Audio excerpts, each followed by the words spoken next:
السلام عليكم ورحمة الله وبركاته. إن الحمد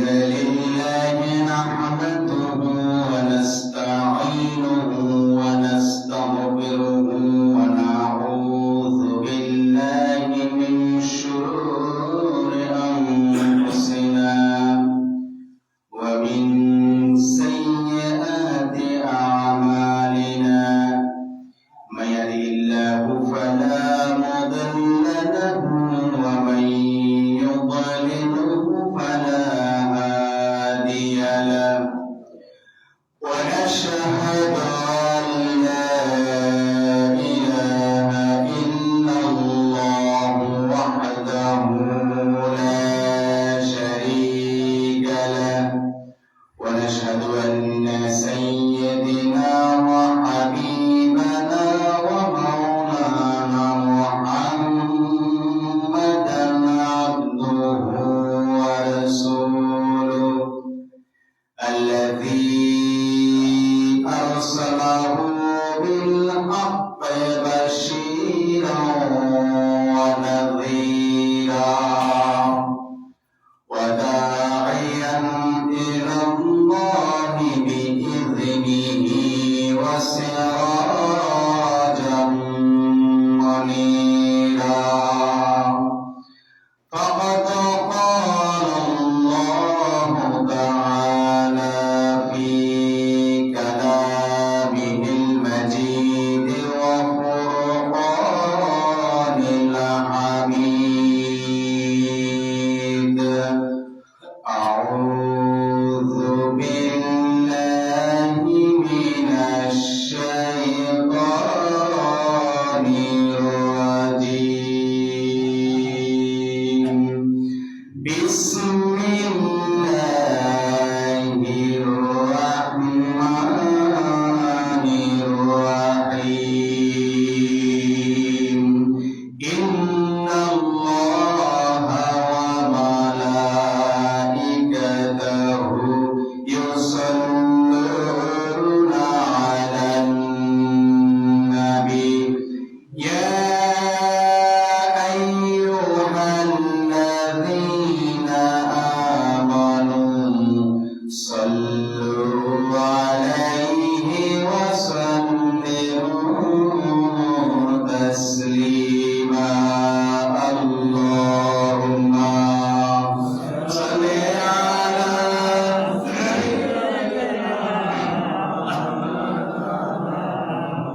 وعلى آل سيدنا مولانا محمد اللهم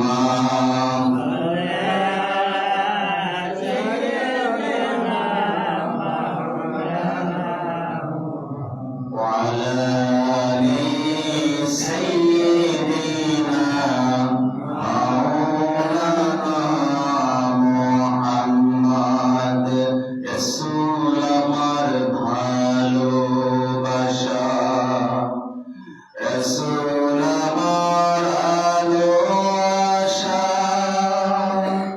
রসুল আমার প্রেম বিরহের বলি আলোচনা রসুল আমার কাজে কর্মে অনুপ্রেরণা আল্লাহুম্মা সাল্লি আলা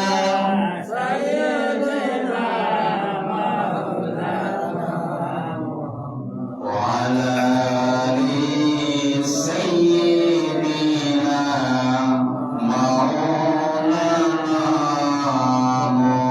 محمد بلغ العلا بكماله كشف الدجى بجماله حسنت جميع خصاله صلوا عليه وآله कुछ मिले या ना मिले मोहम्मद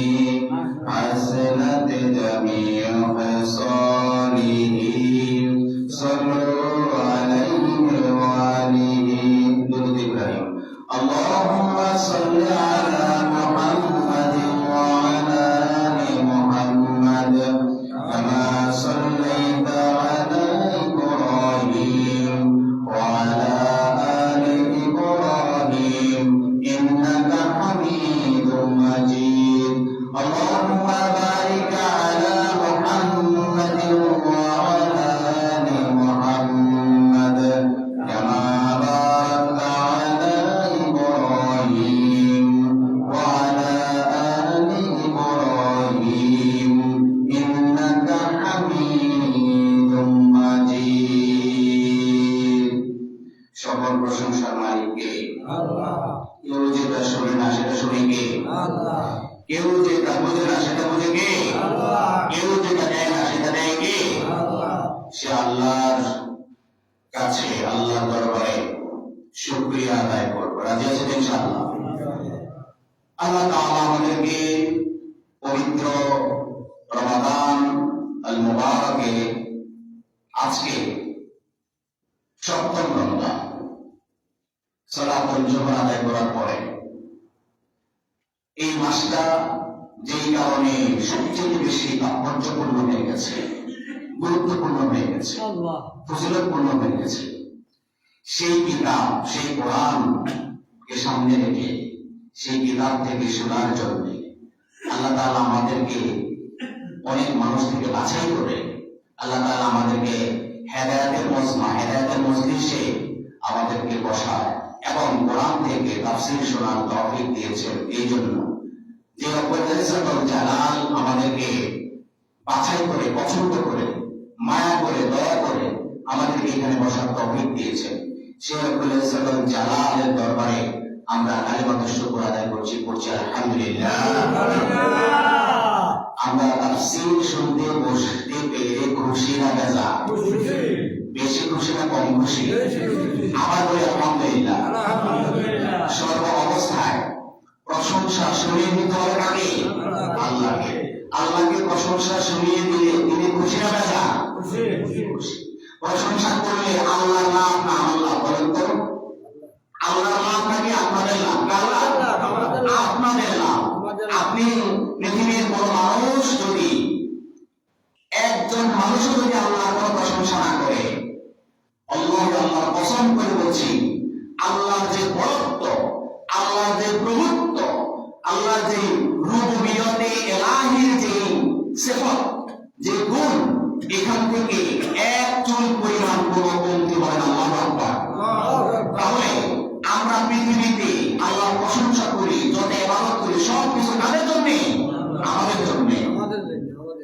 আল্লাহ তাআলা বলছেন, হে দুনিয়াবাসীরা শুনে রাখো, তোমরা সকলেই যদি আমার সাথে বেঈমানি করো, আমার সাথে নাফরমানি করো, তোমরা যদি আমার ইবাদত করা ছেড়ে দাও, এমন কোন মানুষ যদি না থাকে যে আমার ইবাদত করে না, এমন একজন যদি সারা বিশ্বের মধ্যে কোন মানুষ না পাওয়া যায় যে ব্যক্তি আমাকে রাখে না, আমার জিকির করে না, আমাকে স্মরণ করে না, আমার ইবাদত করে না, আমার বন্দেগী করে না, এই দুনিয়াবাসী শুনে রাখো, এই মানবজাতি শুনে রাখো, আমি তোমাকে জানিয়ে দিচ্ছি, তোমরা মানুষরা যদি আমার ইবাদত না করো, কিন্তু আমার ইবাদত করার জন্য আমার আরো অনেক সৃষ্টি রয়েছে। সুবহানাল্লাহ। তোমরা ফেরেশতাদেরকে দেখতে পাচ্ছ না? এই ফেরেশতারা সার্বক্ষণিক আমি আল্লাহর জিকিরে ব্যস্ত আছে। সুবহানাল্লাহ। আমার ফেরেশতারা সার্বক্ষণিক আমার জিকির করতেছে। তোমরা পরিবেশের মধ্যে যে গাছপালা দেখতে পাচ্ছ, তোমরা শুনতে পাও না, কিন্তু আমি আল্লাহ শুনতে পাই। এই গাছের পাতা যে নড়ছে, তুমি তো দেখতে পাচ্ছ তোমার জন্মচক্ষু দিয়ে এই গাছের পাতা নড়ছে, কিন্তু তোমরা শুনে রাখো, এই গাছের পাতা শুধু নড়ছে না, এই গাছের পাতা নড়ে নড়ে আমি আল্লাহ জিকির করতেছি। সুবহানাল্লাহ। সুতরাং দুনিয়াবাসীরা, তোমরা যদি আমার প্রশংসা করো, আমার জিকির করো, আমার ইবাদত করো, তাহলে এটাই শুধু মনে রাখবে, এই ইবাদত, এই জিকির সবকিছু শুধু তোমার জন্য। সুবহানাল্লাহ। তাহলে আমরা ইবাদত করি, জিকির করি, আল্লাহর প্রশংসা করি, সব কাদের জন্য? আমাদের জন্য। আল্লাহ তাআলা, আপনি, আমি, আমরা পৃথিবীতে যত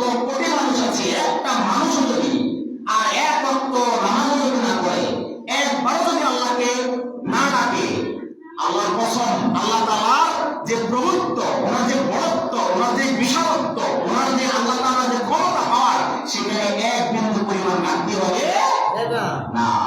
তিনি সেই আল্লাহ, লিল্লাহিল ওয়াহিদিল কাহ্হার, আজাদিয়াস, যার ক্ষমতা আমাদের মানুষের মস্তিষ্কে ধরবে না। আমরা চিন্তা করে বুঝতে পারবো না। মানব মস্তিষ্ক আল্লাহ তাআলার যে সীমা, এটা যে বড়ত্ব, এটা কতটুকু, এটা মেজারমেন্ট করার মানব মস্তিষ্কের বাহিরে। তার মানে আমরা প্রশংসা করলে আল্লাহর জন্য করি। এই যে একটু আগে যে আমরা জোহরের নামাজ আদায় করছি, এটা আল্লাহর জন্য করছি, আমাদের লাভের জন্য করছি। আল্লাহ তাআলা শুধু মানে পার্থক্য হচ্ছে এই জায়গায় যে আপনি আল্লাহ তাআলার জিকির করলে, আল্লাহ তাআলার প্রশংসা করলে, আল্লাহ তাআলার ইবাদত করলে আল্লাহ তাআলা খুশি হন। কি হন? খুশি হন। এর চেয়ে বড় আর কিছু নাই। আপনি ইবাদত বেশি করে করলে আল্লাহ ক্ষমতা বেড়ে যাবে, বেশি এমন নয়। যেমনি ভাবে ওই যে দুনিয়াতে আমরা যখন এখানে অনেকে আছেন, কেউ যে এক একজন এক এক দল সমর্থন করতে পারে, ঠিক না? এখন অনেকে চিন্তা করে কি, আমি যদি বুঝিয়ে বাজিয়ে কিছু মানুষকে আমার দলের পরিবার বানাতে পারি, তাহলে আমার দলটা কি হইলো? ভারী হইলো। কি হইলো? ভারী হইলো।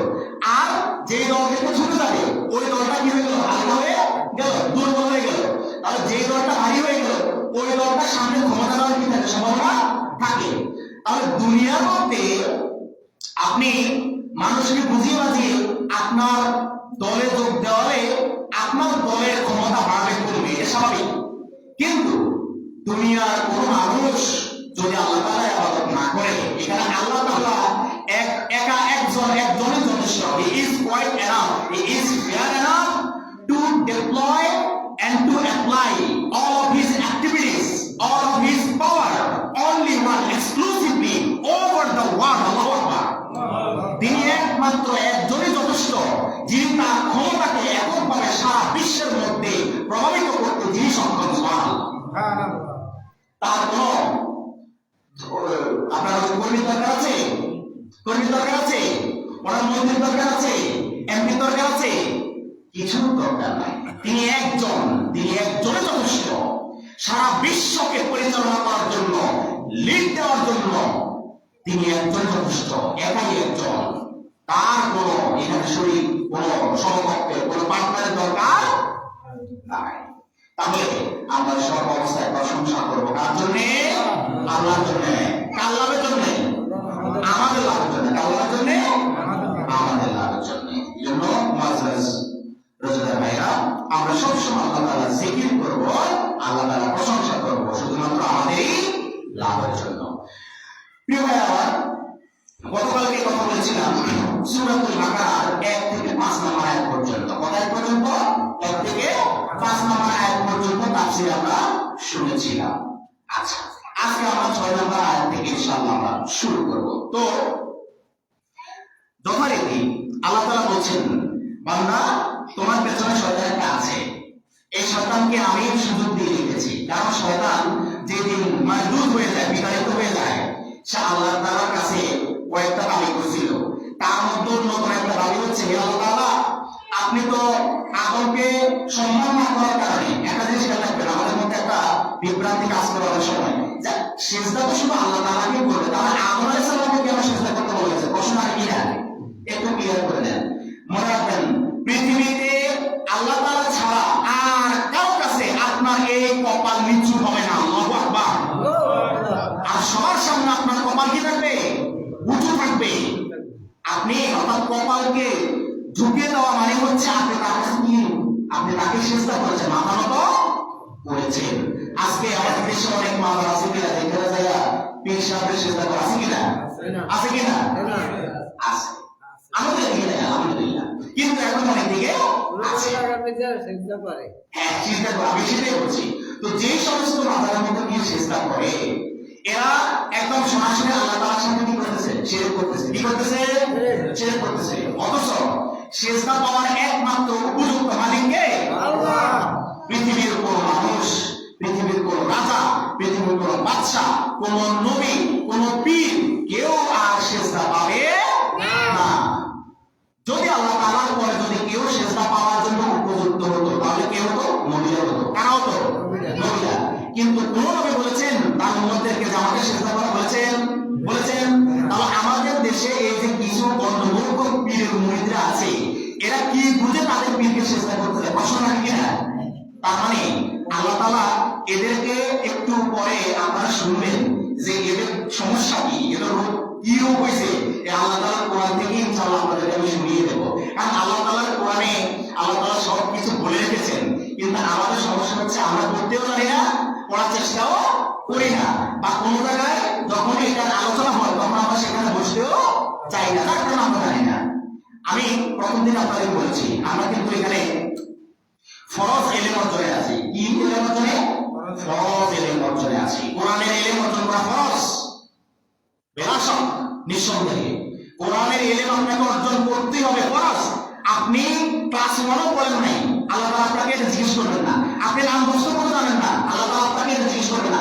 আল্লাহ তাআলা আপনাকে জিজ্ঞেস করবে, বান্দা তুমি আমার কোরআন শিখেছো কিনা? আল্লাহু আকবার।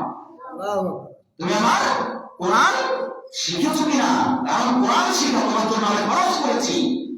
তুমি কত কিছু শিখেছ, দস্তখত দিতে যাও না, টিকসই দাও, তারপরে কোরআন পড়তে জানো না, মানে বসে বসে চোখের পানি ফালাও। কিভাবে?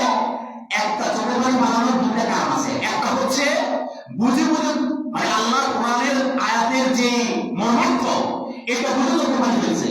আবার কিছু পাবলিক আছে কোরআন সামনে নিয়ে খুলে বসছে কিন্তু পড়তে পারে না, মনের কষ্টে চোখ দিয়ে পানি পড়ে। তাহলে আল্লাহ তাআলার কাছে পানি পড়ার উত্তম, আল্লাহ তাআলার কাছে আপনার চোখের পানি উত্তম কোনটা? যেই চোখের পানি আল্লাহ তাআলার কোরআন বুঝে, আল্লাহ তাআলার ভয়ে, আল্লাহ তাআলার রুবিয়তে ইলাহির ভয়ে যে চোখের পানি পড়ে, ওই চোখের পানি আল্লাহ তাআলার কাছে উত্তম। ঠিক আছে? এখন মনে করেন এই ক্লাস 1ও পড়ে না, দস্তখত দিতে জানে না, টিপসই দেয়, কিন্তু দুনিয়াতে মানুষের সাথে ফিতনা ফাসাদ করার জন্য দলিল পড়া ঠিকই শিখেছে। ঠিক না বলেন? অথচ আপনারা দলিল দেখতে দেখবেন, জায়গা জমি দলিল যেভাবে কবগুলা লেখে, এই কবগুলা সাধারণভাবে পড়ার কোনো উপায় আছে? কিছু কিছু দলিল আছে, কিছু কিছু মোহরের লেখা আছে যেগুলো সাধারণভাবে পড়াটা কি মুশকিল, যেগুলো অনেক সময় যারা মুসাফিরা, যারা দলিল দলিল পড়ে, এই মুসাফিরের কারণটাও অনেক সময় এগুলো পড়তে কি হয়, তাদের কষ্ট হয়ে যায়। কিন্তু দেখেন জায়গা জমির হিসাবের জন্য দস্তখত জানা না, টিপসই দিতে হয়, কিন্তু ওই কঠিন থেকে কঠিন আসাধ্য কোরআন, কোরআন হচ্ছে আরো কঠিন, সেই দলিল পড়া শিখে গেছে, কিন্তু বদনসিব পড়া কপাল, আল্লাহ কোরআন সেই পড়া শিখতে পারে নাই। তাহলে আপনার জন্য কি দলিল মানে পড়তে পারে এটা ফরজ, না আল্লাহ কোরআন পড়তে পারে এটা ফরজ? বলেন কোনটা? আল্লাহ কোরআন। এই কোরআন আপনাকে পড়া শিখতে হবে, এই কোরআনের জ্ঞান, এই কোরআনের ইলম আপনাকে অর্জন করতে হবে। এই কোরআনের ইলম যদি আপনার কাছে না থাকে তাহলে আপনি সারা জীবন মূর্খ হয়ে থেকে গেলেন আল্লাহর দৃষ্টিতে। ঠিক না বলেন? তাহলে আল্লাহর দৃষ্টিতে কোরআন না শিখে কি মূর্খ? সে মাস্টার্স পাস করেছে, সে অ্যাডভোকেট হয়েছে, সে লয়ার হয়েছে, সে ডক্টর হয়েছে, অনেক কিছু হয়েছে, কিন্তু আল্লাহর কোরআন পড়তে জানে না। আল্লাহ তাআলা বলতেছেন, বান্দা তুমি এখনো মূল শিক্ষা যেটা এটা অর্জন করো নাই, সুতরাং তুমি এখন মূর্খ রয়ে গেছো। তাহলে কোরআন না শিখলে তারা কি মূর্খ? কোরআন না শিখলে কি বলেন? মূর্খ। আর আপনারা আলহামদুলিল্লাহ এখানে কোরআন থেকে শোনার জন্য বসেছেন, কোরআন শিখতে বসেছেন, আপনারাই হচ্ছেন এখন ফরজ এলেম আপনারা অন্বেষণ করছেন, তলব করছেন। আল্লাহ তাআলা আমাদেরকে ফরজ এলেমগুলো যথাযথভাবে শেখার তৌফিক দান করুন, আল্লাহুম্মা আমিন। আসুন, যখন এটি আমরা ইবলিস আল্লাহ তাআলার কাছ থেকে চেয়ে নিয়েছে যে আমাকে কিছু ক্ষমতা দিতে হবে, সেটা কি? আপনি তো আমাকে মজবুত করে দিয়েছেন, বিতাড়িত করে দিয়েছেন। ও যে প্রশ্ন ছিল হযরত আদম আলাইহিস সালামকে দিয়ে সিজদা করতে বলা হয়েছে, আদম আলাইহিস সালামকে প্রভু হিসেবে সিজদা নয়, আদম আলাইহিস সালামকে সম্মানজনক তাজিমিং সিজদা, সম্মানজনক একটা সম্মানসূচক সিজদা করতে বলা হয়েছে। নির্দেশ দিয়েছেন কে? আল্লাহ। তাহলে আল্লাহ নির্দেশ দিয়েছেন আদমকে সিজদা করার জন্য, সবাই করেছে, ইবলিস করে নাই। তো ওই সিজদাটা আদমকে আল্লাহ হিসেবে, প্রভু হিসেবে মানার জন্য নয়, ওই সিজদাটা মানে কি ছিল? মানে বলেন সম্মানসূচক, কি সূচক বলে? সম্মানসূচক সিজদা ছিল। কিন্তু ইবলিস আল্লাহ তাআলার হুকুম মানে নাই, সে নাফরমানি করেছে। এই জন্য আল্লাহ তাআলা তাকে মারদুদ করে দিয়েছেন, তাকে বিতাড়িত করে দিয়েছেন। বিতাড়িত করে দেওয়ার পরে ইবলিস আল্লাহ তাআলার কাছে বেশ কয়েকটা দাবি করেছে। তার এক নাম্বার দাবি ছিল, হে আল্লাহ তাআলা, আমি তো এত বছর আপনার ইবাদত করেছি, এই পর্যন্ত অনেক ইবাদত করেছি। আপনি যেহেতু আজকে আদমকে সম্মান সূচক সিজদা না করার কারণে আমাকে বিতাড়িত করে দিয়েছেন, সুতরাং আমাকে আপনি কিছু ক্ষমতা দিতে হবে। আল্লাহ তাআলা বলছেন, বলো তোমার চাহিদা কি, তোমার মনোভাব কি, তুমি কি চাও? ইবলিস আল্লাহ তাআলাকে বলল, হে আল্লাহ তাআলা, আপনি যেহেতু আমাকে বিতাড়িত করে দিয়েছেন, আমি পৃথিবীর সব মানুষকে ধোঁকা দিয়ে আমি জাহান্নামের পথে নিয়ে আসবো। নাউযুবিল্লাহ বলেন। এই জন্য আমি যদি আমার সুরতে যদি মানুষের কাছে ধোঁকা দিতে যাই, তাহলে এমন সম্ভাবনা আছে তারা যদি বুঝতে পারে আমি ইবলিস, আমি তাদেরকে ধোঁকা দিতে আসছি, আমি তাদেরকে হকের পথ থেকে, কোরআনের পথ থেকে, ইসলামের পথ থেকে বিতাড়িত করে সরিয়ে দিয়ে আমি আমার পথে, তাগুতের পথে, শয়তানের পথে, জাহান্নামের পথে নিয়ে আসতেছি। এটা যদি তারা টের পায়, তাহলে আমাকে ধরে আস্ত রাখবে না, ঠিক না? সে বললো যে আমাকে ধরে কি রাখবে না, আস্ত রাখবে না, একদম আলতো সব কি করবে, ভেঙে দিবে। তাহলে তুমি কি চাও ইবলিস? ইবলিস আল্লাহ তাআলার কাছে বলল, হে আল্লাহ তাআলা, আমাকে এমন ক্ষমতা দিতে হবে, আমি মানুষের কাছে গিয়ে ধোঁকা দেব, কিন্তু মানুষ আমাকে দেখতে পারে না, আমি মানুষের মতো অদৃশ্য থাকবো, মানুষ আমাকে দেখতে পারে না। আপনি এই ক্ষমতাটা আমাকে দিয়ে দেন। আল্লাহ তাআলা বলেন, মনজুর। সুবহানাল্লাহ। আল্লাহ তাআলা বলেন, মনজুর, যা, মানে দিলাম। তুমি পৃথিবীর মানুষকে কি দিবে, ধোঁকা দিবে, কিন্তু কোন মানুষ তোমাকে দেখতে পারে না। ইবলিস কাজ পর্যন্ত কেউ দেখতে পেয়েছেন? কিন্তু ইবলিস মানুষকে ধোঁকা দিয়ে যাচ্ছে কিনা? দিয়ে যাচ্ছে। এই ক্ষমতা কাকে দিয়েছেন? কে? আল্লাহ। সে আল্লাহ তাআলার কাছে চেয়ে নিয়েছে যে আমাকে ক্ষমতা দিতে হবে। এরপরে ইবলিস আল্লাহ তাআলার কাছে বলল, হে আল্লাহ তাআলা, আপনি যেহেতু আমাকে বিতাড়িত করে দিয়েছেন, আমাকে বেহেশত থেকে বের করে দিয়েছেন, এরপরে আমার দ্বিতীয় আরজি, আমার দ্বিতীয় আপিল আপনার কাছে, আপনি আমাকে আমার হায়াতকে এক্সটেনশন করে, আমার হায়াতকে বাড়িয়ে দিয়ে কিয়ামত পর্যন্ত আমার হায়াতকে বৃদ্ধি করে দিতে হবে। আল্লাহ তাআলা বললেন, যা ইবলিস, মঞ্জুর, আমি আল্লাহ মঞ্জুর করে দিলাম। তাহলে ইবলিস মানে কতদিন পর্যন্ত হায়াত পাবে? কিয়ামত পর্যন্ত। কিয়ামত পর্যন্ত হায়াত পাবে। সে কার কাছ থেকে চেয়ে নিয়েছে? আল্লাহর কাছ থেকে। বুঝেছেন? এরপরে ইবলিস আল্লাহ তাআলার কাছে বলল, হে আল্লাহ, আপনি এবার আপনার জাহান্নামের সংখ্যাগুলো বাড়াতে থাকেন। আপনি তো আমাকে এই সুযোগগুলো দিয়েছেন, এই ক্ষমতাগুলো দিয়েছেন, আমি এখন পৃথিবীতে গিয়ে আপনার বান্দাদেরকে জাহান্নাম মুখে করে ধরবো। নাউযুবিল্লাহ বলেন। জাহান্নামের সংখ্যা আপনি বাড়িয়ে দেন। আজকে থেকে আমার মিশন শুরু, আজকে থেকে আমার মিশন শুরু, কিয়ামত পর্যন্ত আপনার বান্দাদেরকে ধোঁকা দিয়ে দিয়ে আমি সবাইকে জাহান্নামের দিকে নিয়ে যাব। নাউযুবিল্লাহ। আল্লাহ তাআলা ডাক দিয়ে বললেন, ইবলিস রে, তুই হয়তো চিন্তা করতে পারিস আমার বান্দাদেরকে তুই জাহান্নাম মুখী করবি, কিন্তু আমার বান্দারা যদি আমার কোরআনের কাছে চলে আসে, আমার কোরআন থেকে হেদায়েত পেয়ে যায়, তাহলে তোমার ইবলিসের কোনো ক্ষমতা নাই আমার বান্দাদেরকে জাহান্নাম মুখী করা। সুবহানাল্লাহ। তাহলে ইবলিসের ধোঁকা থেকে যদি আপনাকে বাঁচতে হয়, তাহলে কোরআনের কাছে আসতে হবে। ইবলিসের ধোঁকা থেকে যদি আপনাকে বাঁচতে হয়, আপনার পরিবারকে বাঁচাতে হয়, আপনার সমাজকে বাঁচাতে হয়, আপনার রাষ্ট্রকে বাঁচাতে হয়, তাহলে আপনার পরিবারের মধ্যে কোরআনের প্রয়োগ দিতে হবে। ঠিক কিনা বলেন? আপনার পরিবারের মধ্যে কোরআনের অনুসরণ করাতে হবে, আপনার সমাজের মধ্যে কোরআনের অনুসরণ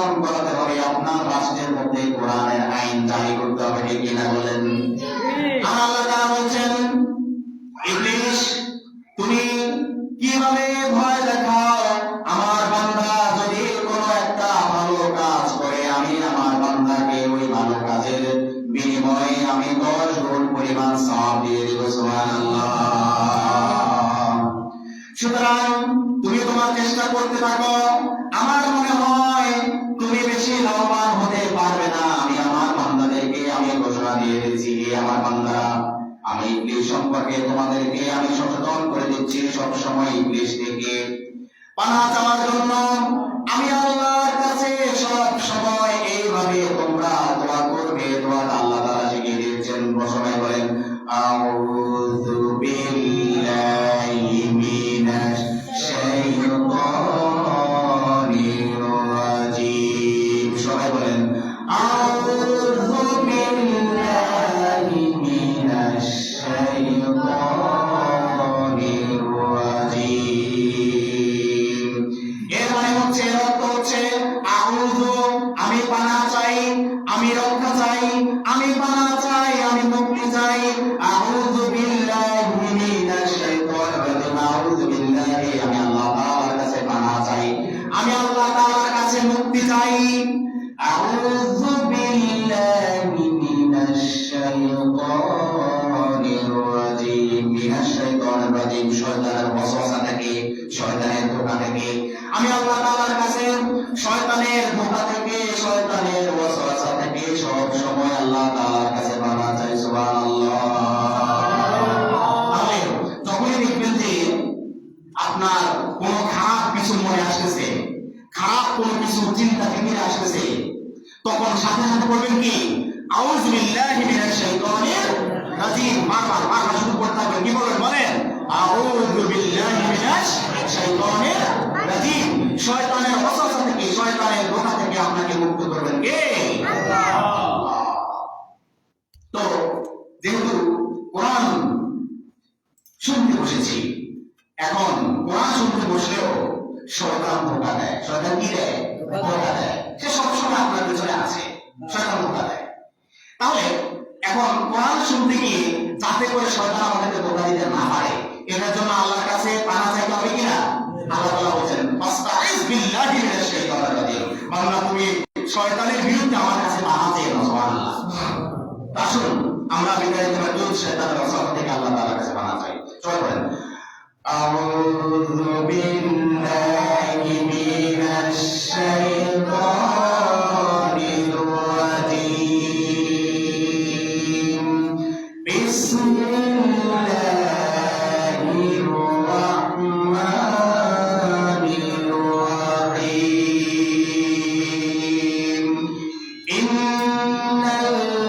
ইন্নাল্লাযীনা কাফারু সাওয়াউন আলাইহিম আআনযারতাহুম আম লাম তুনযিরহুম লা يؤمنون ختم الله على قلوبهم وعلى سمعهم وعلى أبصارهم غشاوة وعلى أبصارهم غشاوة ولهم عذاب عظيم. ومن الناس من يقول آمنا بالله وباليوم الآخر وما هم بمؤمنين. সূরা বাকারা আয়াত নাম্বার 6 থেকে 8 পর্যন্ত আপনাদের সামনে আমি তেলাওয়াত করব। তাহলে আসুন এই আয়াতগুলোতে আমরা কাদের সম্পর্কে জানবো। এই আয়াতগুলোতে আমরা জানবো হচ্ছে আমাদের সমাজের মধ্যে একটা শ্রেণী আছে মুনাফিক। কি বলেন? মুনাফিক আছে কিনা? আছে কিনা? আপনার প্রতিটা কদমে কদমে মুনাফিক পাবেন। কিভাবে মুনাফিক চিনবেন? একটু পরে ঘোষণা দেবেন কে? ঘোষণা দেবেন কে? আল্লাহ। আমি শুধু আপনাদের সামনে এটা বর্ণনা করব, কিন্তু পতাকা কোনো সন্দেহ আছে? যদি সন্দেহ থাকে তাহলে আপনার ঈমান দুর্বল। ঈমান কি? ঈমান শক্ত হয়, মজবুত হয়। ওয়াইযা তুলিয়াত আলাইহিম আয়াতুহু যাদাতুহুম ঈমান। আল্লাহ তাআলা বলেন এরা ওই সমস্ত আমার বান্দারা যাদের সামনে আমার কোরআনের তেলাওয়াত হয় তাদের কলিজাটা অনেক বড় হয়ে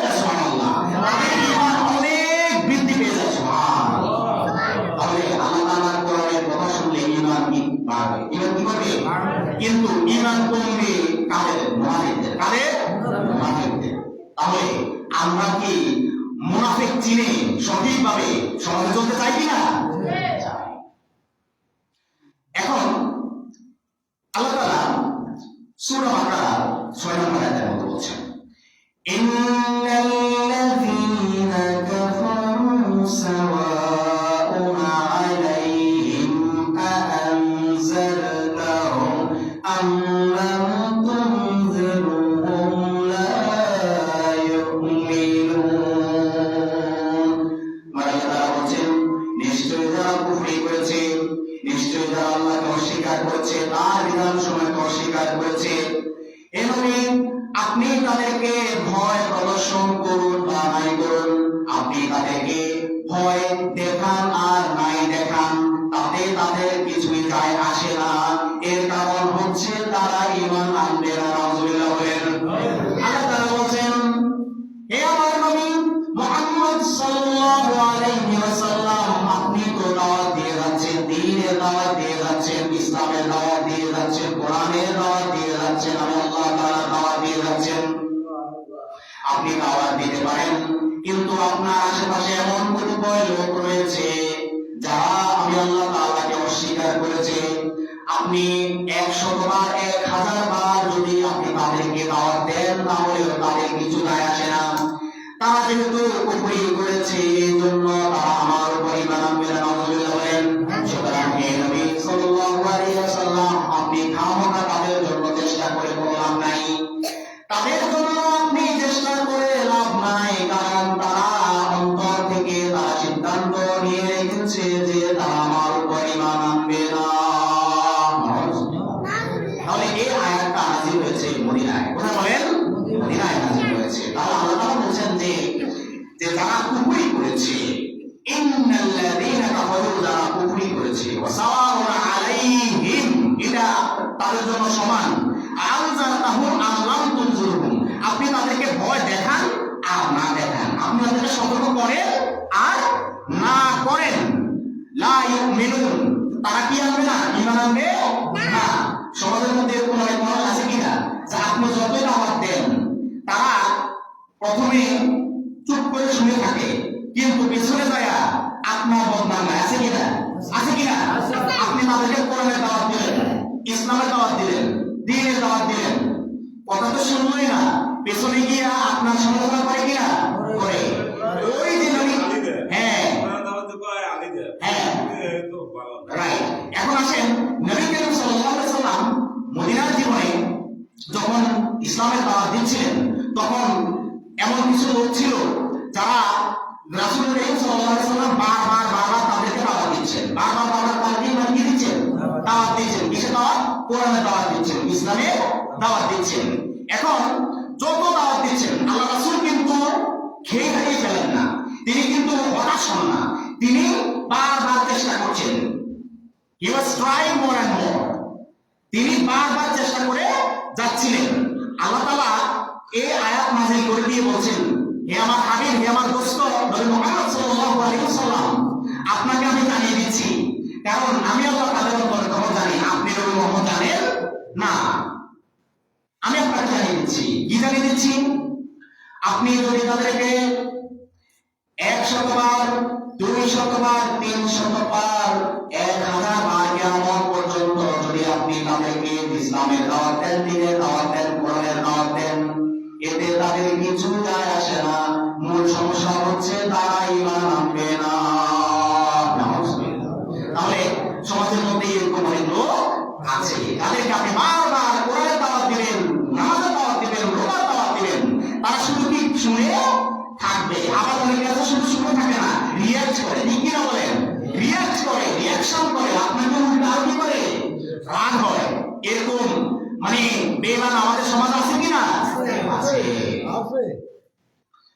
এরপর আল্লাহ তাআলা বলেন, খাতামাল্লাহু আলা কুলুবিহিম ওয়া আলা সামইহিম ওয়া আলা আবসারিহিম গিশাওয়া ওয়া লাহুম আযাবুন আযীম।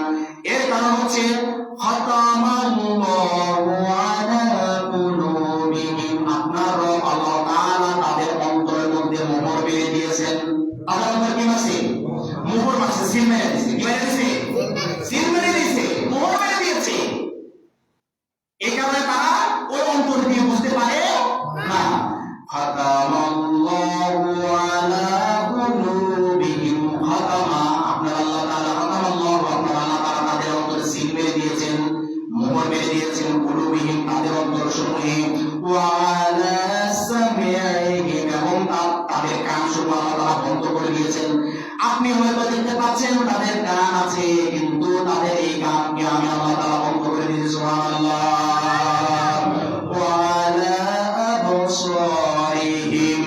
এবং আমি তাদের চোখ সমূহের মধ্যে আমি পর্দা দিয়ে ঢেকে দিয়েছি। সুবহানাল্লাহ। তাহলে যে তারা ইমান কেমন না, এক নম্বর কারণ হচ্ছে আমি তাদের অন্তরকে কি করেছি, মোহর মেরে দিয়েছি, সিল মেরে দিয়েছি। এই অন্তর এখন এক্সপার্টের অভাব, এটা পচে গেছে, এটা নষ্ট হয়ে গেছে। এই অন্তরে আর কি হবে না, কাজ করবে না, এটা পচে গেছে, এটা এক্সপার্টের অভাব, এটা মেয়াদোত্তীর্ণ। এই কারণে মেয়াদোত্তীর্ণ জিনিস আমাকে তোমরা রাখি না পারেনি। সুতরাং এই অন্তরগুলো এখন ফেলে দেওয়ার উপযুক্ত, এগুলো এখন আর কাজে আসবে না। সুতরাং যেটা পচে গেছে সেটাকে আপনি যত আপনি জাল দেন, যত আগুনের মধ্যে দেন, এই জিনিসটা কি আর খাওয়ার বুঝতে হবে হবে না। সুতরাং আপনি নবী মুহাম্মদ সাল্লাল্লাহু আলাইহি সাল্লাম এই সমস্ত এই ধরনের লোকদেরকে আপনি যত দাওয়াত দিবেন কোনো লাভ হবে না, কারণ এদের অন্তরগুলো পচে গেছে। এদের অন্তরগুলোকে আমি সিল করে এগুলো আমি ডাস্টবিনে ফেলে দিচ্ছি। তাহলে এদের অন্তরগুলো এখন কি হয়ে গেছে, পচে গেছে, এক্সপার্টেড ওভার। এগুলোকে আমি কি মেরে দিয়েছি, সিল মেরে দিয়েছি।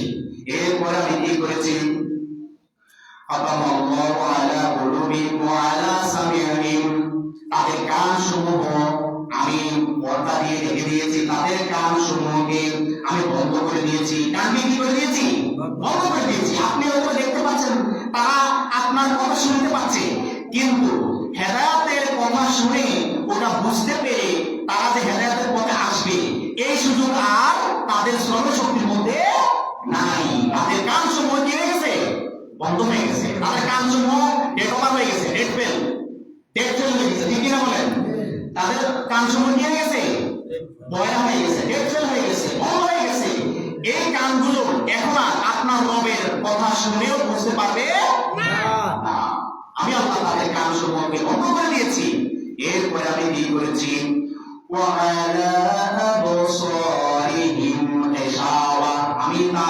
আমি তাদের চোখ সমূহকে, আমি তাদের দৃষ্টি সমূহের মধ্যে ঘেঁষাওয়া আমি পর্দা দিয়ে দিয়েছি। আমি পর্দা দিয়ে একদম করে এগুলোকে ব্লক করে দিয়েছি। সুবহানাল্লাহ। আমি তাদের চোখগুলোকে কি করে দিয়েছি, একদম পুরো ব্লক করে দিয়েছি। পর্দা দিয়ে পুরো কি করে দিয়েছি, ব্লক করে দিয়েছি। তাদের চোখ আছে, আপনি দেখতে পাচ্ছেন, কিন্তু যেই চোখ দিয়ে তারা ইমানের পথে আসবে, হেদায়েতের পথে আসবে, এই পথ এই চোখ এখন তাদের আর নাই। আপনি এখন যেটা দেখতে পাচ্ছেন এটা শো, এটা কি শো, এটা দিয়ে এখন কোনো কাজ হবে না, এটা অচল। এটা কি অচল, এটা দিয়ে এখন কাজ হবে না। যেই চোখ দিয়ে দেখে আল্লাহর কোরআনকে দেখে ইসলামকে অনুসরণ করে সে যে হেদায়েতের পথে আসবে, ওই চোখ এখন তার নাই। তার চোখ এখন বন্ধ হয়ে গেছে, তার চোখ এখন আবরণ পড়ে গেছে, পর্দা পড়ে গেছে। এই চোখ দিয়ে এখন আর অচল জিনিস দিয়ে আপনি যতই চেষ্টা করেন কোনো লাভ হবে না। এরপরে আল্লাহ তাআলা বলেন, ওয়ালাহু মাযাবুন আসীম, এরকম ব্যক্তি যারা রয়েছে এদের জন্য আমি আল্লাহর পক্ষ থেকে রয়েছে মহা আযাব। নাউযুবিল্লাহ। এদের জন্য কি আছে বলেন, মহা আযাব, বিশাল আযাব। আযাবুল আযীম, আযীম মানে হচ্ছে আপনার সবচেয়ে বড় আযাব যেটা, সেই আযাব আমি এদের জন্য প্রস্তুত করে রেখেছি। আল্লাহু আকবার। তাহলে যারা কুফরি করে, যারা আল্লাহকে অস্বীকার করে, আল্লাহর বিধান মানে না, আল্লাহর আয়াত মানে না, দ্বীনের দাওয়াত দিলে উল্টা রিঅ্যাকশন করে, এদের জন্য আল্লাহ তাআলা কেমন আযাব রাখছে বলেন, বিশাল আযাব রাখছেন। কেমন আযাব, বিশাল আযাব রাখছেন, শাস্তি রাখছেন, বিশাল শাস্তি আল্লাহ তাআলা আমাদের জন্য প্রস্তুত করে রেখেছেন। তাদের দুনিয়ার জীবনের জিল্লতি আর দুনিয়ার জীবন থেকে কবরের জীবনে গেলেই তাদের আযাব কি শুরু, তাদের আযাব কি শুরু।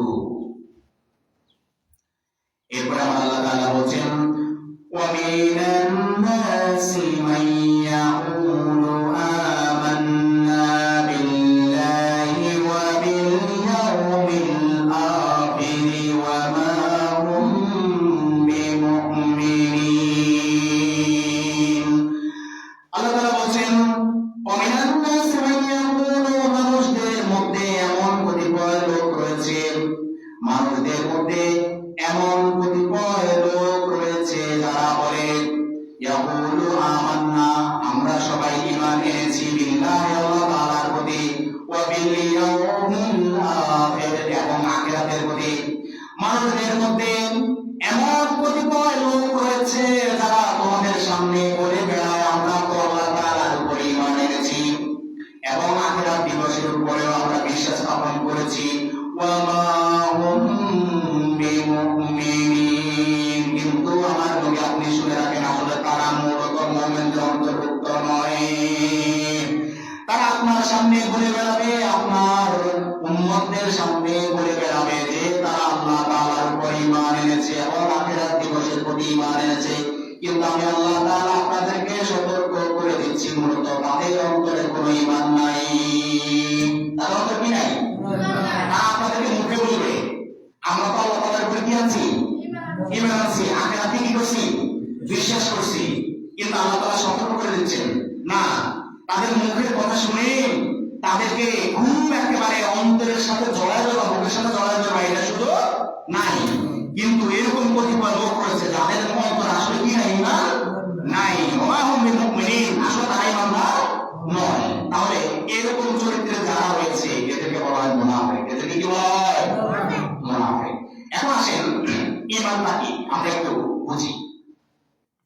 আমরা ঈমানটা কি, কিতাবের মধ্যে ঈমানের সংজ্ঞা আসছে আল ঈমানু হুয়া তাসদীকু বিল জিনান।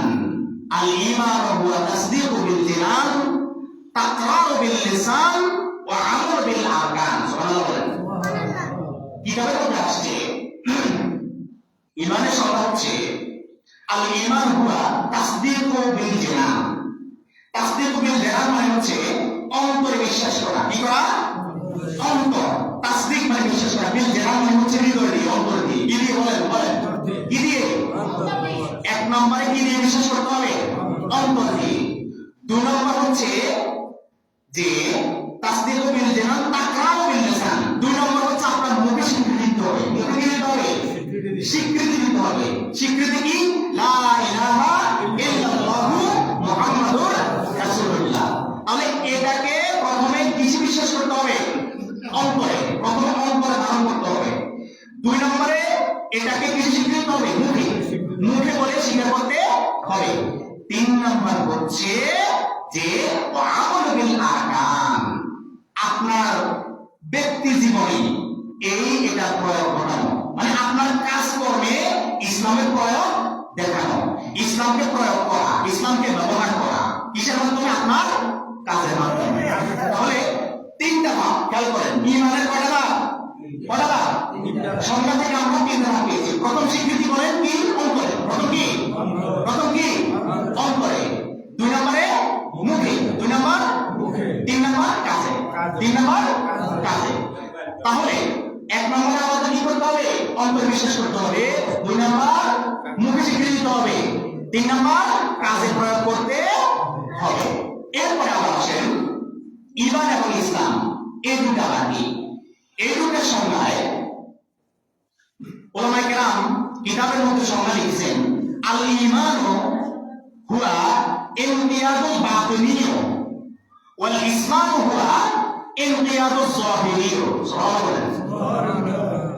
এখানে বলা হচ্ছে যে আল ঈমানু হুয়া ইনকিয়াদুল বাতিনিয়্য, ঈমানটা হচ্ছে একজন ব্যক্তির, একজন মানুষের ভিতরের রূপ। কিসের রূপ? ভিতরের রূপ। বাতিনিয়্য মানে যেটা অদৃশ্য, যেটা দেখা যায় না, যেটা ভিতরে আছে। আল ঈমানু হুয়া ইনকিয়াদুল বাতিনিয়্য ওয়াল ইসলামু হুয়া ইনকিয়াদুজ যাহিরিয়্য। তাহলে ইসলামটা হচ্ছে কি? হুয়া ইনকিয়াদুজ যাহিরিয়্য মানে হচ্ছে যেটা আপনি একদম প্রকাশ্যে বাহ্যিকভাবে আপনি আপনার কাজের মধ্যে প্রয়োগ করে দেখাবেন, এটা হচ্ছে কি? ইসলাম। তাহলে ইসলাম এবং ঈমান দুটো হচ্ছে একই মুদ্রার এপিটার ওপিট। এপিটার ওপিট। ঈমানটা হচ্ছে বৈকল্পিক আর ইসলামটা হচ্ছে প্রকাশ্যিক। আপনারা বুঝেছেন? তাহলে ঈমানটা কি? ইসলাম, ঈমান যে কথা, ইসলাম যে কথা। ইসলাম যে কথা, ঈমানও যে কথা। শুধু পার্থক্য হচ্ছে ঈমানটা হচ্ছে আপনার ভিতরের রূপ, তাসদীকু বিল জিনান, তাসদীকু বিল জিনান। আর ইসলামটা হচ্ছে আমাবিল আরকান। সুবহানাল্লাহ। এবার বুঝাচ্ছেন? তাহলে ঈমান এবং ইসলাম দুটো একই জিনিস, তবে ঈমানটা হচ্ছে ভিতরের আর ইসলামটা হচ্ছে বানিয়ে দেন। আমরা বুঝতে পারছি তো? আচ্ছা, তাহলে এবার আসেন যে আল্লাহ তাআলা যে বলছেন যে মানুষের মধ্যে এমন কিছু মানুষ রয়েছে মাইয়াকুলু আমান্না, যারা তোমাদেরকে বলে বেড়ায় আমরা ঈমান এনেছি, কিন্তু মানে যারা বলে কি যে আমান্না বিল্লাহি ওয়া বিল ইয়াউমিল আখির, যারা বলে আমরা আল্লাহ তাআলার উপরে এবং আখিরাত দিবসের উপরে কি এনেছি? ঈমান এনেছি। কিন্তু আল্লাহ তাআলা সতর্ক করে দিয়ে বলছেন ওয়া হুম বিল, হে আমার নবী আপনি এবং আপনার উম্মতদেরকে জানিয়ে দেন আসলে মূলত তারা ঈমানদার নয়। কারণ হচ্ছে কি? কারণ হচ্ছে তারা অন্তরে কি করে নাই? বিশ্বাস করে নাই। তারা শুধু কি দিয়েছে? তারা তাকরাউ বিল লিসান দিয়েছে। তাকরাউ বিল লিসান দিয়েছে। তাকরাউ বিল লিসান মানে কি? মুখে স্বীকৃতি, মানে আপনাকে মুখে বলে বেড়াচ্ছে আমি তো তোমাদের মতো মুসলমান, আমি তো আল্লাহ তাআলাকে বিশ্বাস করেছি, আমি তো আখিরাত কি করেছি? বিশ্বাস করেছি। কিন্তু তাদের অন্তরের মধ্যে শয়তানি আছে। অন্তরে কি আছে? অন্তরে এই জিনিসটা নাই। এই জন্য আল্লাহ তাআলা সতর্ক করে দিচ্ছেন। তাহলে এরা হচ্ছে কি? মুনাফিক। এটাকে মুনাফিক। আচ্ছা, মুখে আছে অন্তরে নাই। মুখে আছে অন্তরে নাই, মানে মুখে মধু অন্তরে বিষ। মুখে মধু অন্তরে বিষ। এই জন্য আল্লাহ তাআলা কত সুন্দর করে আমাদেরকে আরাম জানিয়ে দিয়েছেন, এই আমার বান্দারা পৃথিবীতে চলার সময় তোমাদের সাথে এমন অনেক লোকের সাথে দেখা হইতে পারে, এমন অনেক মানুষের সাথে দেখা হইতে পারে যারা তোমাদেরকে শুভাকাঙ্ক্ষী হিসেবে তোমাদের পাশে আসার চেষ্টা করবে, কিন্তু মনে রাখবে এই শুভাকাঙ্ক্ষী সাজা হচ্ছে তার লোক দেখানো। তারা তোমাকে বলবে যে তুমি যে আল্লাহর উপর ঈমান এনেছো, আমিও সেই আল্লাহর উপর ঈমান এনেছি। তারা তোমাকে বলবে তুমি যে আখিরাতের উপর বিশ্বাস করেছো, আমরাও সেই আখিরাতের উপর বিশ্বাস করেছি। হে আমার বান্দারা, মুত্তাকি বান্দারা, তোমরা শুনে রাখো, আমি তোমাদেরকে সতর্ক করে দিচ্ছি। এটা শুনেই বলে যাওয়ার কোনো সুযোগ নাই। তুমি অবশ্যই তাদের অন্তর্ভুক্ত জানা পর্যন্ত তাদেরকে বিশ্বাস করার কোনো কারণ নাই। সুবহানাল্লাহ। এরপর আল্লাহ তাআলা বলছেন ইউখাদিউনা আল্লাহা ওয়াল্লাযীনা আমানু ওয়া মা ইয়াখদাউনা ইল্লা আনফুসাহুম ওয়া মা ইয়াশউরুন। এরপর আল্লাহ তাআলা বলছেন মুনাফিকরা আল্লাহ তাআলার সাথে এবং আল্লাহ তাআলার বান্দাদের সাথে ধোঁকাবাজি করে, কিন্তু তারা নিজেদের সাথে ধোঁকাবাজি করে এই জিনিসটা তারা বুঝতে পারে না। বুঝতে পারে? বুঝতে পারে না। আল্লাহ তাআলা বলছেন ইউখাদিউনা আল্লাহ ওয়াল্লাযীনা আমানু, মুনাফিক ব্যক্তি যারা রয়েছে, যাদের মুখে মধু অন্তরে বিষ, যারা মুখে এক কথা বলে অন্তরে আরেক কথা রাখে, তারা হয়তো বা চিন্তা করতেছে ইউখাদিউনা আল্লাহ, তারা আল্লাহ তাআলাকে ধোঁকা দিচ্ছে। ওয়াল্লাযীনা আমানু, এবং যারা ঈমানদার, যারা আল্লাহ তাআলাকে বিশ্বাস করেছে, যারা ঈমান এনেছে, তাদেরকে ধোঁকা দিচ্ছে। তারা হয়তো বা এটা মনে করতে পারে ওয়া মা ইয়াহদাউনা ইল্লা আনফুসাহুম, অথচ এটাই হচ্ছে সত্য, তারা আমি আল্লাহকেও ধোঁকা দিচ্ছে না, আমার ঈমানদার বান্দাদেরকেও ধোঁকা দিচ্ছে না, বরঞ্চ তারা তাদের নিজেদেরকে ধোঁকা দিচ্ছে। তারা কাদেরকে ধোঁকা দিচ্ছে? তারা নিজেদেরকে ধোঁকা দিচ্ছে। কে বলছেন? আল্লাহ বলছেন। আল্লাহ বলছেন হে আমার বান্দারা, ঈমানদার বান্দারা শুনে রাখো, যাদের মুখের কথার সাথে অন্তরের এই কথার সাথে কি আছে? মিল আছে। তোমরা শুনে রাখো যে তোমাদের আশেপাশে সমাজের মধ্যে এরকম মানুষগুলোকে যখন দেখবা, তারা হয়তোবা চিন্তা করবে ইস, এটা বলে তো ঈমানদারদেরকে ধোঁকা দিচ্ছি, আল্লাহকে কি দিচ্ছি? ধোঁকা দিচ্ছি। আমার আল্লাহ তাআলা বলছেন না, বিচলিত হওয়ার কোনো কারণ নাই।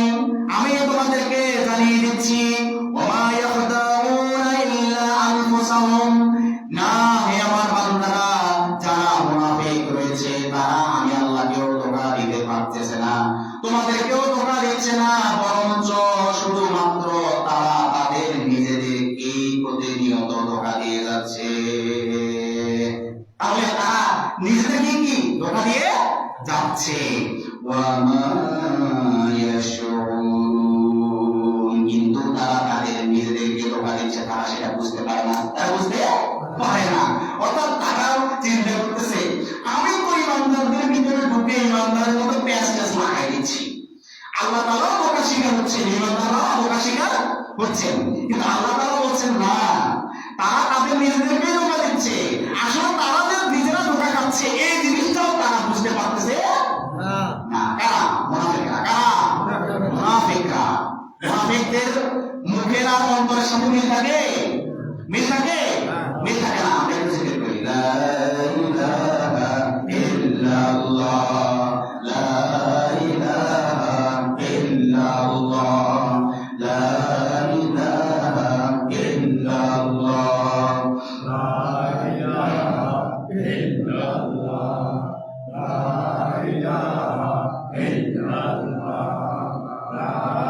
ইলাহা ইল্লাল্লাহ, লা ইলাহা ইল্লাল্লাহ, লা ইলাহা ইল্লাল্লাহ, লা ইলাহা ইল্লাল্লাহ, লা ইলাহা ইল্লাল্লাহ, মুহাম্মাদুর রাসূলুল্লাহ সাল্লাল্লাহু আলাইহি ওয়াসাল্লাম। তাহলে মুনাফিকরা মূলত কাদেরকে ধোঁকা দিচ্ছে? তাদের নিজেদেরকে ধোঁকা দিচ্ছে। এই কথা বলছেন কে? কে বলছেন? তাহলে মুনাফিকরা সবসময় কাদেরকে ধোঁকা দিচ্ছে? তাদের নিজেদেরকে ধোঁকা দিচ্ছে। আল্লাহ তাআলা বলছেন, সুতরাং আমাদের বিচলিত হওয়ার কোনো কারণ নাই। শুধুমাত্র আমাদের দরকার হচ্ছে মুনাফিক চিনে এদের থেকে দূরে থাকতে হবে, ঠিক না? এরপর আল্লাহ তাআলা বলছেন, ফি কুলুবিহিম মারাদুন ফাযাদাহুমুল্লাহু মারাদান ওয়া লাহুম আযাবুন আলীমুন বিমা কানু ইয়াকযিবুন। সুবহানাল্লাহ। আল্লাহ তাআলা বলছেন, ফি কুলুবিহিম মারাদুন, তাদের অন্তর রোগাক্রান্ত হয়ে গেছে, তাদের অন্তরের মধ্যে রোগ বাসা বেঁধেছে, তাদের অন্তরগুলা রোগে শোকে পচে গেছে, তাদের অন্তরগুলাকে রোগে ধরে গেছে। ফাযাদাহুমুল্লাহু মারাদান, এবং আমি আল্লাহ তাআলা তাদের এই রোগগুলোকে ধীরে ধীরে আরো বাড়িয়ে দিচ্ছি। সুবহানাল্লাহ। হে আমার ঈমানদার বান্দারা, তোমরা শুনো, মুনাফিকদেরকে দেখে তোমাদেরকে বিচলিত হওয়ার কোনো কারণ নাই, কারণ আমি আল্লাহ তাআলা মুনাফিকদের ব্যাপারে আমি তোমাদেরকে বলে দিচ্ছি। শুধুমাত্র তোমাদের করণীয় হচ্ছে এই মুনাফিক থেকে তোমরা দূরে থাকবে, এই মুনাফিকদের সাথে সম্পর্ক করা থেকে তোমরা দ্রুত থাকবে, দূরে থাকবে, তোমরা বিরত থাকবে। মুনাফিক চিনে তোমাদেরকে সমাজে চলতে হবে, কারণ মুনাফিক ব্যক্তি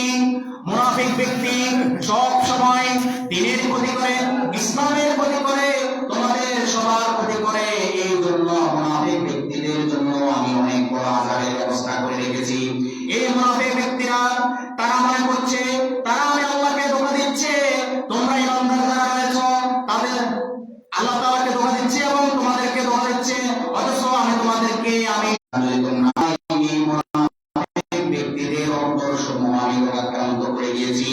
শুধু রোগাক্রান্ত করে দিয়েছি শুধু তাই নয়, এই মুনাফিক ব্যক্তি যারা রয়েছে এদের রোগগুলাকে আমি ধীরে ধীরে তাদের অন্তরের এই রোগগুলাকে আমি আরো বাড়াই দিয়েছি। সুবহানাল্লাহ। ফি কুলুবিহিম মারাদুন ফাযাদাহুমুল্লাহু মারাদান ওয়া লাহুম আযাবুন আলীম।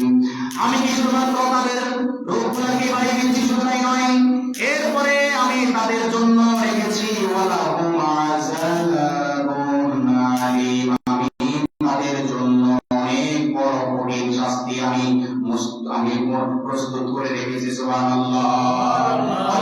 মুনাফিকদের জন্য কেমন শাস্তি প্রস্তুত করে? তো বিশাল শাস্তি, আযাবুন আলীম, মহা শাস্তি, বিশাল শাস্তি আল্লাহ তাআলা মুনাফিকদের জন্য কি করে রেখেছেন? প্রস্তুত করে রেখেছেন।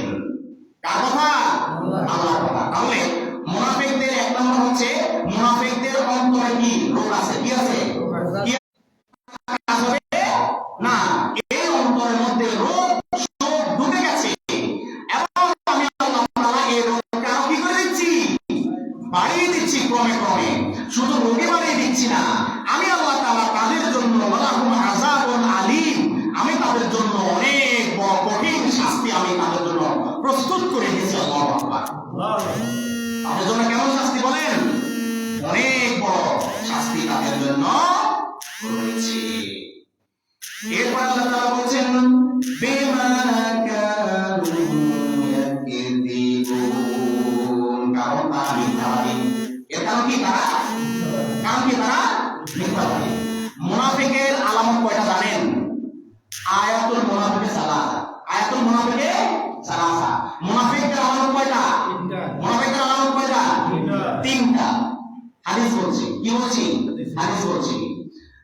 আল্লাহ নবী সাল্লাল্লাহু আলাইহি ওয়াসাল্লাম মুনাফিকদের আলামতগুলো বলতেছেন, শুনেন।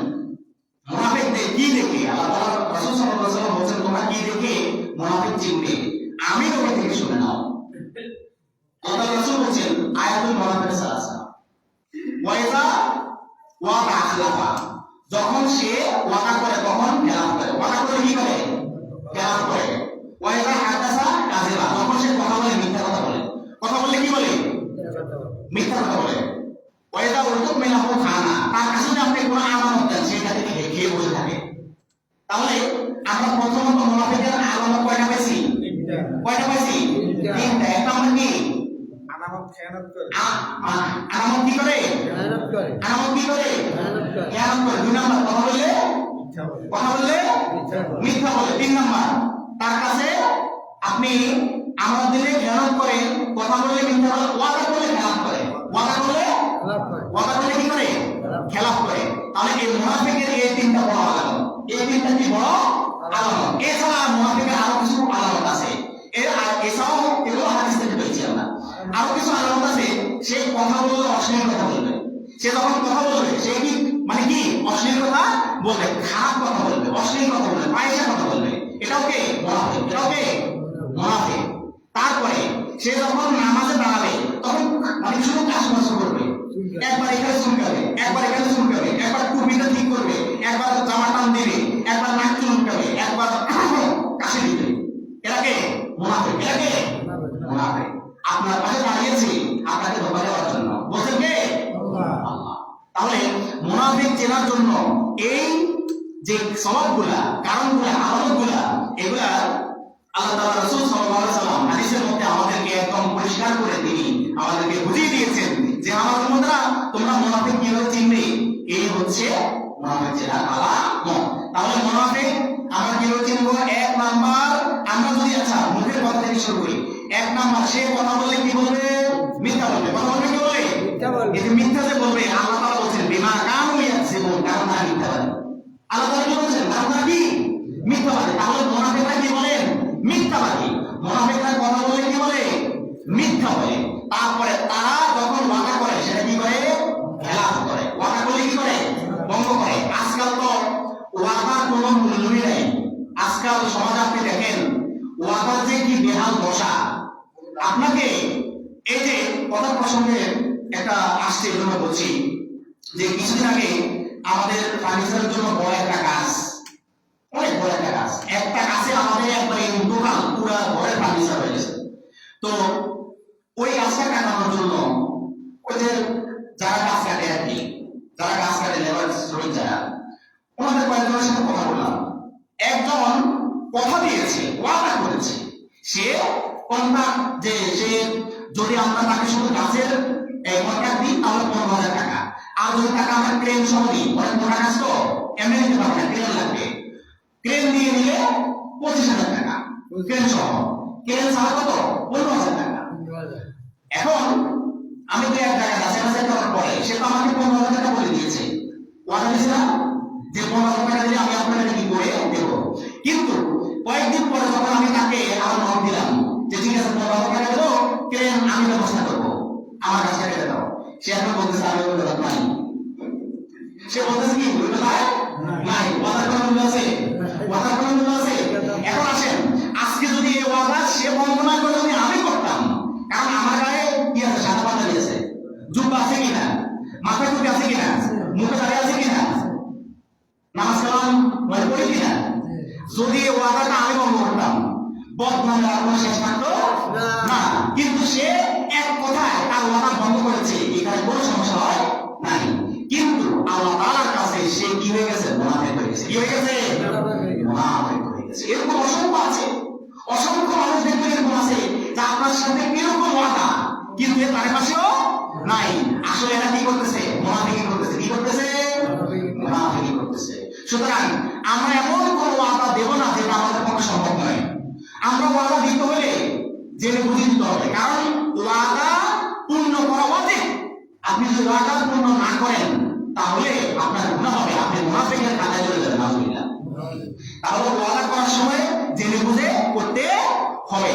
আপনার পক্ষে সম্ভব না, আপনি ইমোশনালি আবেগে আপনি ওয়াদা করে ফেলছেন, কিন্তু পরবর্তীতে আপনার করার কোনো খোঁজখবর নাই, কিন্তু আপনি মুনাফিকের খাতায় পড়ে গেছেন। সুতরাং আমাদের বেখেয়ালেও যাতে আমরা কোনো মুনাফিকিতে পড়ে না যাই, আমাদেরকে সেই চেষ্টা রাখতে হবে। প্রিয় ভাইরা আমার, তাহলে মুনাফিক সম্পর্কে আজকে আমি কথা বলেছি সূরা বাকারা আরো 5 আয়াত, অর্থাৎ 6 আয়াত থেকে 10 আয়াত পর্যন্ত। আয়াত পর্যন্ত 10 আয়াত পর্যন্ত আজকে আপনাদেরকে আমি তাফসীর শুনিয়েছি সূরা বাকারা 6 আয়াত থেকে 10 আয়াত পর্যন্ত। আজকের বেশিরভাগ কথাগুলো আমরা কাদের সম্পর্কে পেয়েছি? মুনাফিকদের। কাদের সম্পর্কে? মুনাফিক। এই বর্ণনাগুলো কার? আমি শুধু আপনাদের সামনে বসে ধারাভাষ্যটা দিয়েছি। কি দিয়েছি? ধারাবর্ণনা দিয়েছি, ধারাভাষ্য তাফসীর করে শুনিয়ে দিয়েছি, ব্যাখ্যা বিশ্লেষণ করে শুনিয়ে দিয়েছি। এখন এগুলা মানার দায়িত্বটা আমার আপনার সবার। আমার আপনার প্রথমে আমার, কারণ আমি আপনাদের সামনে বসে তাফসীরটা করেছি, এই কারণে এটা প্রথমে মানার দায়িত্বটা আমার, এরপরে হচ্ছে আপনাদের সবার। এই জন্য প্রিয় ভাই আমার, আমরা আজকে সূরাতুল বাকারা 6 থেকে 10 নম্বর আয়াত পর্যন্ত মুনাফিকদের সম্পর্কে যা পবিত্র কোরআন থেকে শুনেছি, আল্লাহ তাআলা আমাদের সবাইকে মুনাফিকদেরকে চিনে আমাদেরকে সমাজের মধ্যে চলার তৌফিক দান করুন। আল্লাহুম্মা আমিন। আগামী কালকেও ইনশাআল্লাহ এখানে মুনাফিকদের আরো কিছু কথাবার্তা আছে, আরো 3-4টা আয়াত আছে, এরপরে অন্য প্রসঙ্গ ইনশাআল্লাহ। তাহলে বাকি যে কথাবার্তাগুলো আছে সব কোরআনের কথা। কোরআনের কথা যত শুনবেন তত মজা লাগবে। সুবহানাল্লাহ। কোরআনের কথা যত শুনবেন তত মজা লাগবে আপনার কাছে, বারবার শুনবেন, বারবার মজা লাগবে। কখনো এটার ক্ষেত্রে আপনার বিন্দুমাত্র কোনো তিক্ততা আসবে না। কিন্তু আপনি কোনো একটা বই যদি একবারের জায়গায় যদি 2-3 বার পড়তে যান, একটু বিরক্তি আসে না? আসে। কিন্তু আল্লাহর কোরআন, এই কোরআন আপনি যত শুনবেন, যত পড়বেন, আপনার 1% একটুও বিরক্তি আসবে না। সুবহানাল্লাহ। অন্তরের মধ্যে মহব্বত পয়দা করে দিয়েছেন কে? আল্লাহ। এজন্য কোরআনের কথা শোনার জন্য পরবর্তী আয়াত থেকে ইনশাআল্লাহ আমরা আগামীকালকে কথা বলবো। রাজি আছি ইনশাআল্লাহ? আমরা সবাই সময় মতো চলে আসবো এবং একজনে অন্যান্য ভাইদেরকে দাওয়াত দিয়ে নিয়ে আসবো। আল্লাহ তাআলা আমাদেরকে এর বিনিময়ে আমাদেরকে উত্তম কাজ দান করুন। আল্লাহুম্মা আমিন। হাযা মা ইনদি ওয়াল ইলমু মিনাল্লাহ আলাইহি তাওয়াক্কালতু ওয়া ইলাইহি উনীব। আমরা সবাই প্রথমে ইস্তিগফার করি। আস্তাগফিরুল্লাহ রাব্বি মিন কুল্লি যানবিন ওয়া আতুবু ইলাইহি লা হাওলা ওয়া লা কুওয়াতা ইল্লা বিল্লাহিল আলিয়্যিল আযীম। আমরা এরপরে দুরূদ গান করে আল্লাহুম্মা সাল্লি আলা মুহাম্মাদিন ওয়া আলা আলি মুহাম্মাদ কামা সাল্লাইতা আলা ইব্রাহিম ওয়া আলা আলি ইব্রাহিম ইন্নাকা হামিদুম মাজিদ। আল্লাহুম্মা বারিক আলা মুহাম্মাদিন ওয়া আলা আলি মুহাম্মাদ কামা বারাকতা আলা ইব্রাহিম ওয়া আলা আলি ইব্রাহিম ইন্নাকা হামিদুম মাজিদ। গতকালকে বলেছিলাম যে আপনাদেরকে ফিতরার ব্যাপারে বলে দেবো, যদিও জুমার খুতবাতে বলতাম, তারপরেও আপনাদের জানিয়ে দিচ্ছি। ফিতরা আপনার বেশ কিছু জিনিস দিয়ে দেওয়া যায়। ফিতরা কিসমিস দিয়ে দেওয়া যায়, তারপরে আপনার পনির দিয়ে দেওয়া যায়, তারপরে খেজুর দিয়ে দেওয়া যায়, গম দিয়ে দেওয়া যায়, আটা দিয়ে দেওয়া যায়, অথবা এর সমপরিমাণ মূল্য টাকা দিয়েও দেওয়া যায়। তো ফিতরা এই বছর ফিতরাটা হচ্ছে আপনার, যদি আপনি এটার একক হচ্ছে সব, যদি আপনি খেজুর, পনির, তারপরে কিসমিস এগুলা দিয়ে যদি দেন তাহলে 100। কয়শ? 100। আর যদি আপনি আটা, জব, গম এগুলা দিয়ে দেন তাহলে হচ্ছে 150। এখন আসেন 100 কত, 150 কত জানার দরকার আছে কিনা? আমরা তো চিনি শুধু কি গ্রাম, কেজি, শের, এগুলো ছিল নাকি? এখন তো শের নাই। 100 কি ছিল? শের ছিল। এখন শের নাই, এখন কেজি। মানে কেজি মানে হচ্ছে কেতে কিলো, জিতে গ্রাম, কিলোগ্রাম, কিলো লিটার হচ্ছে তরল জিনিস। তরল জিনিসের মাথায় কত বলা হয়? লিটার। তরল জিনিস মাথায় কত কি বলে? লিটার বলে। আচ্ছা, তাহলে 100, 150। তাহলে 1 মণ সমান হচ্ছে 3 কেজি 300 গ্রাম, 3 কেজি 300 গ্রাম। আর আদা সর ওজন হচ্ছে 1 কেজি 650 গ্রাম, 1 কেজি 650 গ্রাম। এখন আসেন হিসাবটা আমি আপনাদেরকে একদম ক্লিয়ার করে দিচ্ছি। এবারে এই হিসেবে 1 কেজি প্যাকেটজাত আটা, সবচেয়ে উন্নত মানের আটা, এসিআই বা আলিফা বা বসুন্ধরা আছে না বিভিন্ন কোম্পানি, 1 কেজি আটার প্যাকেটের মূল্য, দোকানদার এখানে তো আছেন, 1 কেজি আটার গায়ের মূল্য কত এবার? 45 টাকা। মানে খোলাটা না প্যাকেটটা? মানে প্যাকেটটা কত? উন্নতটা 50 টাকা, 50 টাকা মানে প্যাকেটটা। আচ্ছা, তাহলে এবার 1 কেজি 650 গ্রামের দাম কত আসে? আচ্ছা, এখানে হলো 1 কেজি 650 গ্রাম। এখন খুচরা 80-85 হইতে পারে, কিন্তু আমি এজন্য 2-4 টাকা বেশি পাইলে পরিবার, এজন্য আপনারা যদি একটু বাড়িয়ে দিয়ে 100 টাকা করে দেন তাহলে কোনো সমস্যা নাই, হিসাব করতে কি হইলো, সহজ হইলো।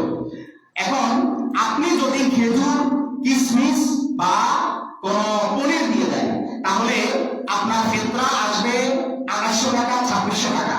যেহেতু আপনার আটা, গম, জব এগুলো দিয়ে দেওয়ারও কি আছে, সুযোগ আছে, তাহলে সর্বনিম্ন 100 টাকা, সর্বোচ্চ 2800 টাকা। সর্বনিম্ন কত? 100 টাকা, সর্বোচ্চ 2800 টাকা। এখন আপনার ঘরে সদস্য যদি মনে করেন 5 জন থাকে, তাহলে যদি আপনি সর্বনিম্ন 8 জন হিসাব করে দেন তাহলে 500 টাকা। আর যদি সর্বোচ্চ তা হিসাব করে দেন তাহলে 5 28 কত, 11 টাকা আপনি দিয়ে দিবেন। বুঝতে পেরেছেন? তাহলে আপনি 500 টাকা দিলেও ফিতরা আদায় হয়ে যাবে।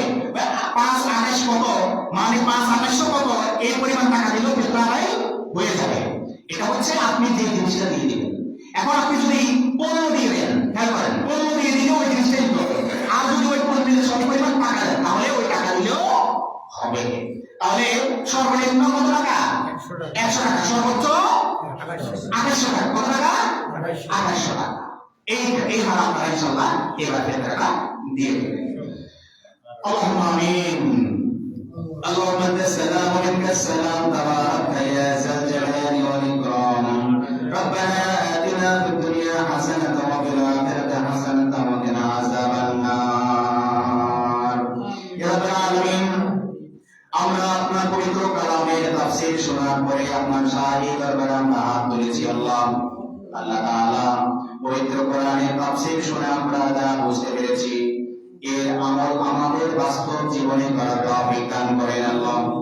ইয়া আল্লাহ তাআলা, আমি তাফসীর কারক হিসেবে প্রথমে আমাকে এই কথাগুলোর উপর আমল করার তৌফিক দান করেন।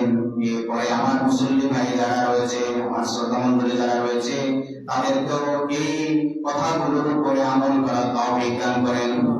আল্লাহ তাআলা, আমরা রোজা অবস্থায় আছি, সিয়াম অবস্থায় আছি, আল্লাহ আপনাকে দেখি না কিন্তু আপনি আছেন। আপনার ভয়ে আমরা সেই সুবহে সাদিকের আগে আমরা খাবার খেয়েছি আপনার ভয়ে, এরপরে আমরা এক ফোঁটা পানিও আমরা গিরি নাই আপনাকে ভয় করে। আল্লাহ আপনার ভয়ে এক ফোঁটা পানিও না পান করে আল্লাহ সূর্যাস্ত পর্যন্ত আমরা অপেক্ষা করব। এর মধ্যে আমরা আপনার কোরআনের তাফসীর শুনেছি। আল্লাহ ইয়া আল্লাহ, দয়া করে মায়া করে আমাদের এই সিয়াম সাধনা আপনি কবুল ও মঞ্জুর করেন। আমিন। আল্লাহ তাআলা, আমাদের জীবনে যত গুনাহ রয়েছে, যত সাইয়্যাত গুনাহ রয়েছে, এই গুনাহগুলো আপনি মাফ করে দেন। আল্লাহ তাআলা, আমাদের জীবনে গোটাবাটা যে নেক আমলগুলো আমরা করতেছি, হাসানাতগুলো করতেছি, ভালো কাজগুলো করতেছি, দয়া করে আল্লাহ তাআলা এই ভালো কাজ, এই কাজগুলো আমাদের জন্য কবুল ও মঞ্জুর করেন। আল্লাহ তাআলা, এর বিনিময়ে আমাদেরকে এত বেশি সওয়াব দান করেন যাতে আমাদের পাপের পাল্লার তুলনায় আমাদের আল্লাহ সওয়াবের পাল্লা ভারী হয়ে যায়। আল্লাহ তাআলা, আমরা যারা গ্রাম করেছি, আমাদের মধ্যে অনেকে থাকতে পারে অসুস্থ, বিভিন্ন রোগ বালাইতে আল্লাহ তাআলা কষ্ট পাচ্ছে। আল্লাহ তাআলা, আপনার কাছে ফরিয়াদ করছি, দয়া করে আপনার এই কোরআনের উসিলায়, এই কোরআন তো সেবা, এই কোরআনের উসিলায় সমস্ত রোগ বালাই থেকে আমাদেরকে মুক্তি দান করেন। আল্লাহ তাআলা, বাড়িতে মা বোনদের মধ্যে যারা অসুস্থ রয়েছে, আল্লাহ তাআলা দয়া করে সবাইকে সুস্থতার নিয়ামত নসিব সুবহান রাব্বিকা রাব্বিল ইজ্জাতি আম্মা ইয়াসিফুন ওয়া সালামুন আলাল মুরসালিন ওয়ালহামদুলিল্লাহি রাব্বিল আলামিন। আল্লাহ তাআলা মৃত্যুর পূর্ব মুহূর্তে আল্লাহ যখন আমাদের পাশে চলে আসবে, আপনি যখন